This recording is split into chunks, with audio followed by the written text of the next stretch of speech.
Hi, everybody, and welcome to Factor This. I'm your host, Angela Godman. Joining me today, I am very excited to welcome Ben Wilson. He is the founder and CEO of Ryker Holdings. Ben, thank you for joining me today. Thank you, Angela. Appreciate it. Yeah. Let's ease into it. We'll start off nice and easy. Tell me a little bit about your background in the power industry, how you got in, why, and where you're headed. Yeah. Really, I think I got in it. I came from a family of, my dad was a lineman. Got into the utility space right out of high school. My dad had always had a lot of different businesses growing up, from chicken farming to you name it. And so, yeah, I got into it right out of high school and always kind of had the itch to have my own business. And so I got into it in 2007, started my own company. Yeah. And very, founder, I would say a lot of founders that I talk to have some, similar stories, but, started it basically with a truck I bought for $800 and a credit card and just went to work and get, any way I could make money. And then it was in 2011 is really when I got into utility. I was able to really get That's into great. utility space. That's great. So, Ben, it's funny, the industry really hadn't changed much for a long time. And then all of a sudden, boom, things started changing. What kind of trends are you noticing out there in the marketplace? The demand, really the demand. Like I between extreme weather, I think even like mobilizing for storms, the windows are shortening.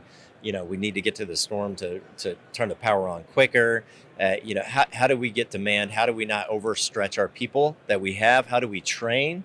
And I think all those things coming together, it's like, no pun intended, but like doing that not well can be a bad thing, it can be a bad jam, not, perfect storm of what we don't want to happen, keeping things safe. So demand is the change. And really digital assets have become so much on the forefront of everything that, that I've seen. Just a massive change is that, contractors in a way,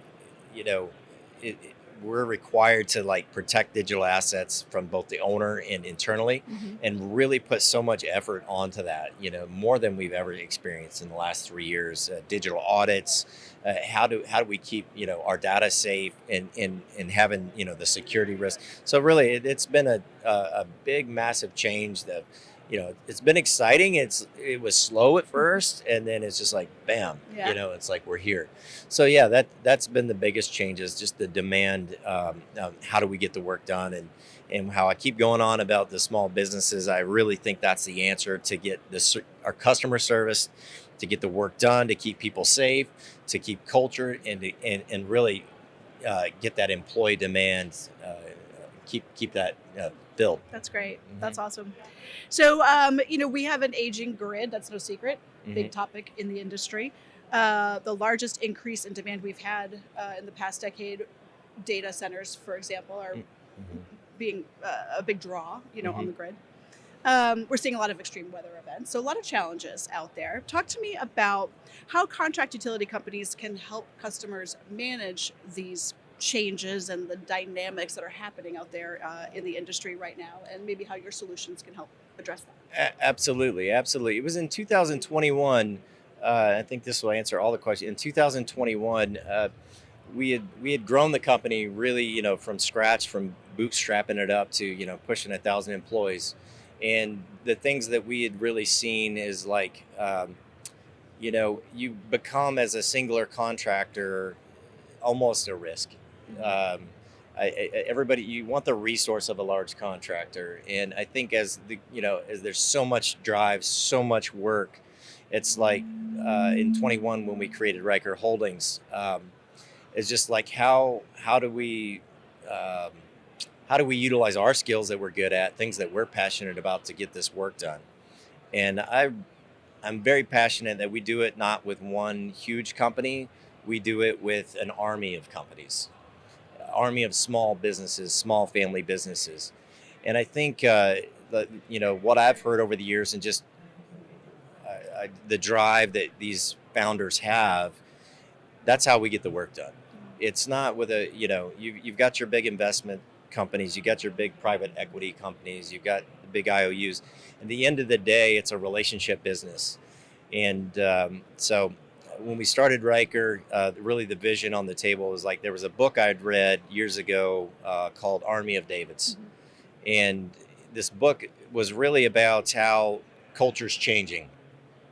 And I've seen that the last 3 years dramatically. Culture's changing, and to facilitate that, with the skill sets that we have, is like um, smaller companies are going to get the work done. I would rather see 100 smaller companies with the families, the founders, the mentality. Those guys are going to get this work done. That's how we're going to get the demand taken care of. And on the storm event side, that's really changed dramatically. You have a lot of brokers, you have a lot of aggregators. And at Ryker, so we created, we have Arc American, which is our flagship company for T&D, CA Advanced, which is transmission as well. HVA is aviation. So we have 5 helicopters going to 7 now, and that's transmission focused. And then high volt. When we're talking about the data centers, is like we want to be able to be, an organism. I don't want to use that word, or I don't know what word to use. Sorry if I'm a little candid about it, but like an entity where we'll be able to turnkey do from nut to bolt. Like if we're going through the mountains, we need to do some transmission work in the mountains to build the substation, to the relay protection and controls for all the data center work, for all the substations that go along to it. There's just so much demand. So yeah, that's how we get it done. Small family founder businesses, an army of them. That's great. Yeah. That's fantastic. So, speaking of all the growth that you've been talking about, I would like to talk to you about your approach to growing and diversifying in the market today. What are some trends that you're seeing in contract utility companies' growth tactics, and how are you and Ryker maybe taking a little bit of a different approach? Yeah. Well, obviously, I touched on the Army of Davids, but I think one thing that's kind of been on my mind as a founder and an entrepreneur is just like kind of swimming against the stream. You still got to do the doing. And, as we're going through like, this season of change and in our secret sauce, I think it's just core business, good founders. Uh, we want to partner with founders. I think give them tools, and we're really approaching it as a win-win in everything that we do. That like we've been, I think on that, we've been that side where we've started from nothing, and we've came up, and we can understand and relate to owner and founders on like how do we make payroll tomorrow. I think one of the things, now that we're in Dallas, I was going to say this. There's a quote that has stuck with me over the years, Mark Cuban quote actually, that we talk about everything with the grid. We talk about everything that's going on with data centers and transmission demand and substation demand, and it's really not drowning in the opportunity. There's so much opportunity, I think, as a contractor or someone who's trying to grow a holding company and potentially really leverage the power of us coming together.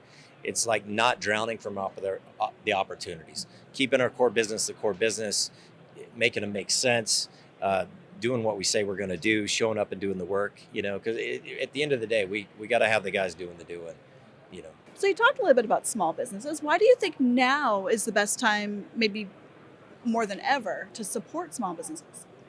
I think I'd like to say even in the space, we're probably still considered a small business.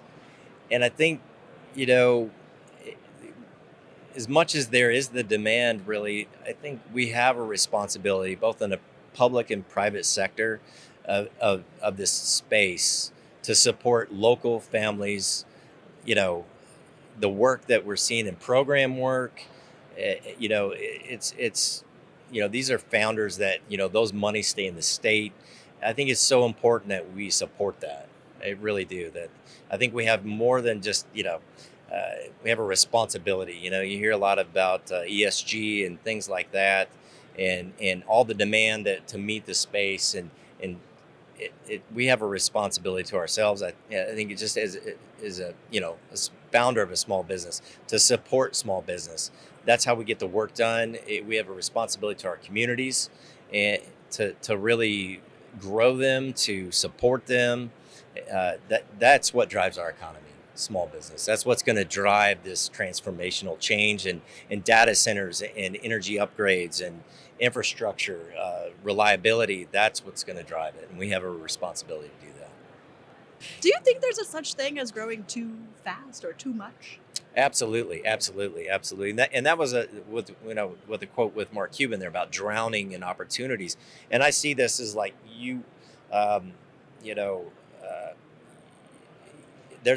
you have to grow safe, you have to grow smart, and you can't outgrow your capital. You just can't. And I think also there's a capacity level. And I think as we are kind of partnered with other founder businesses, we're working on bringing a few in right now. Actually, it's like this idea that they think just because you can, you have to. You just have to go, and that's usually where we see them hit that point where they hit that wall, that proverbial wall, and so yeah, you can grow extremely fast right now. It's a demanding space, and the hardest thing for you to do is to say no. Mhm. But back to the safety thing, we have a responsibility as a group to keep our employees safe so that they go home. And a lot of times those things get overlooked when you grow too fast. So yeah, it's really about being controlled. And it's even for me, I want to take on let's do that. Let's start this. Let's go that. We have to be controlled. We have to be smart. We have to make sure that we're not outgrowing our safety and out burning out our team. That's Mhm. usually what happens as well. You're just burning out your team, and then you've got real problems. So yeah, I'm just that's how I would view Yeah, that. that focus on safety is so That's important. right. I mean, without that, really, That's right. that's the most important thing. Absolutely. So, talk to me a little bit about the Ryker family of companies today. Hmm. What's your vision, your footprint, your capabilities, Hmm. and maybe where do you see that headed into the future? Absolutely. I think so. We have Ryker Holdings. We have Arc American, which is a distribution company focused on overhead, underground distribution, storm restoration, Hmm. pretty much east of the Mississippi. We do some in the west. That's our flagship company. CA Advance is our transmission, union transmission, and substation company. So yeah, we're growing that company very very quickly, very rapidly as well. We have a HVA, which is high voltage aviation. So we have 5 helicopters deep. We feel we have some of the best pilots in the world, really, and in the space. So that's really that main footprint is basically the same east of the Mississippi. From the southern states, the West Virginia, Virginia, up through New York, and then high volt is, I would say when we talking data center work and kind of the tip of the spear as far as like, um, you know, protection and controls. Everything's got to be testing substations, Hmm. data center work. We're doing a lot of that right now as well. So, and then we have another, we partnered with actually our director of compliance for years and dear friend of mine has been with the company and helped us through all the years. We partnered with another company that's a woman-owned business that she was Michigan woman business women businesswoman of the year. Uh, Quite a while back doing car manufacturing, but she's kind of headed our compliance. But through that, we're doing the government contracting. We're able to, have another arm. We're able to bring, 500 to 1,000 storm resources as well. So, in a way, it's also the tool for all the companies to use, Hmm. and it's worked out real well. So yeah, where we're going in the future is we built the entity. We're double breasted, and really through M&A and really just kind of very strategic, very smart growth. We'd like to see, we'd like to bring 10 companies, and really it's win-win. Yeah. It's win-win because it's hard for these companies to come in on the tail end of things and things like that. We just feel like where we're at right now is a real white space. It's really wide open right now, and so that's really what we want to do. Keep culture. That's on the forefront. When we go back to even question one about like how do we get all this demand done right now, how we do that is through small businesses, and we want to partner with them so that they're getting the best bank deals, they're getting the best deals on equipment, they're getting all the resources for the safety PPE, the best practices.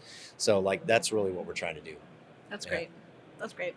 Now, you talked about your growth and some of your focus on substation and transmission services. because we have all this increased demand, obviously, from That's right. data centers and so forth. So how is Riker kind of rising to meet that challenge? What are you seeing on that front? Yeah, I think of the same forefront. I'm probably going to preach on that here in this interview, and I'm going to preach on that in this interview. Just like that, small business, small business, small business, and I think you just get so much care. You just with the founders, you just get so much, you know, heart, passion, care in the industry. And yeah, so. That's great. That's awesome. Let's talk a little bit about staffing shortages, because this is Mhm. hitting. I mean, it's not just this industry, but many industries are experiencing these staffing shortages. So, how is Riker dealing with this? And what are you seeing maybe out in the field? Right. No, Hmm. there's a huge demand across the country, a huge demand in resources in space. Uh, we haven't struggled with it as much, and so we're double breasted with the union and the non-union, and we've got great partnerships. But I think again, like when I think the transformational bit of Riker that makes us different, I think it will really disrupt the market as well, is like the small businesses, their families, that it is relationship from top to bottom, and specifically at ARC, we had some of the core people that we've had right here are guys that I actually used to work on a crew with.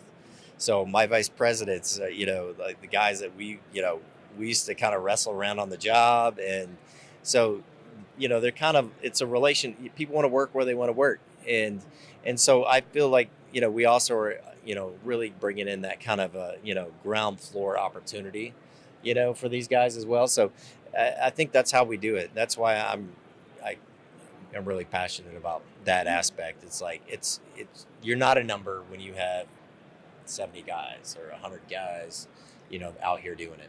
Yeah, So and that draws people in. it does. It That's does. great. It does. That's You'd be wonderful. surprised that driving purpose is just a huge element Mhm. of I think anybody who wants to work and have a career, you want to feel like you have Mhm. purpose in the job. Absolutely. So, That segues very nicely into my final question for you, uh which is, what do you think it takes to be a tradesman or a tradeswoman today in 2025, and maybe over the next 5 years or so? yeah. Well, demand. There's a demand, and but I think the sky's the limits. It's a super exciting time. I think I was talking to somebody. They were talking at college, where our shop is and stuff. We're close to Notre Dame and Mhm. things like that, and talking to some space. And then, I was talking to a guy at the gym, and he's like, my son is not going to college. He's getting into the trades, and they can make a great living, you know, right out of high Mhm. school, get into a paid apprenticeship, and I think it's just the want and awareness. Mhm. I think awareness is huge. That like young kids coming out of high school, and there a lot of them don't know Mhm. about the opportunities. You That's right. think they do. They're like, oh, where do we go? So really, I think it's the sky's the limits. The sky is absolutely the limits. So Absolutely. It's very encouraging for the kids today to have it that it option really and is. to It know really about it. is. Really is. Perfect. Absolutely. Well, Ben, I want to thank you so much for joining me today. I really appreciated our chat and getting to catch up with you. Yeah. And I wish you all the best of luck going forward. Thank you very much. I appreciate your time. Thank you. All right. And thank you all for watching. This All has right. been Factor This, and I'm your host, Angela Godwin.